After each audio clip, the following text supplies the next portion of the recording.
त्यामुळे आज ज्यांना तुम्ही गाड्यांची लायसन्सेस देताय त्यांना हे शिकवलंही जात नाही कुठे गाडी पार्क करायची आणि कुठे कसं वागायचं, कारण त्यांना कोणत्याही प्रकारचा दंड नसल्यामुळे किंवा कोणत्याही प्रकारची त्यांना भीती नसल्यामुळे या सगळ्या गोष्टी शेवटी सरकारची अशा बाबतीत नको तिकडे भीती दाखवतात. कळलं का? की तुम्हाला काय ते नवीन काय फ्रेज आली, नक्षल काय, शहरी नक्षल, अर्बन नक्षल. ते अर्बन नक्षलपेक्षा इथे शिस्त लावा ना.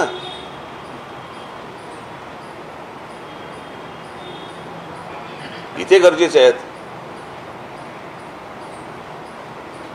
उद्या ज्या प्रकारच्या जमिनी ज्या गौतम अदानीच्या घशात घातल्या जात आहेत, काय होणार मला जर सांगा. तिकडे त्या धारावीमध्ये कुठचे रस्ते आणि कुठचं काय करणार आहेत. आपल्याकडे नुसत्या स्कायस्क्रॅपर्स होत आहेत, उंच इमारती होत आहेत, परंतु खाली काय आहे. आज पुण्यासारखी परिस्थिती. पुण्यात तुम्ही जाऊन बघा,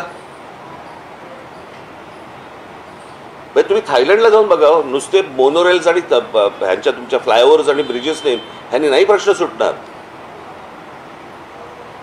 तुम्हाला व्हेकल कंट्रोल करायला लागतील. आज अनेक ठिकाणी तुम्हाला आठवत असेल, मागे एक आंदोलन झालं होतं, तुम्हाला आठवत आहे, आम्ही पक्षातर्फे घेतलं होतं खोट्या टॅक्सी आणि खोट्या रिक्षांचं.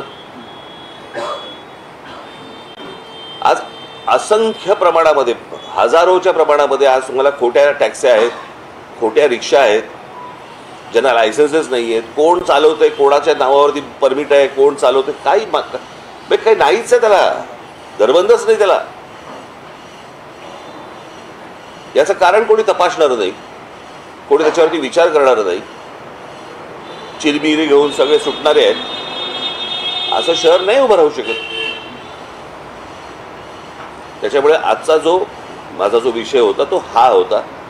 आणि माझी तुम्हाला सगळ्यांना विनंती आहे की विनाकारण आत्ता मला इतर कुठचेही पॉलिटिकल प्रश्न न विचारता कृपा करून जर समजा या विषयाचं गांभीर्य राखून जर समजा तुम्ही हा विषय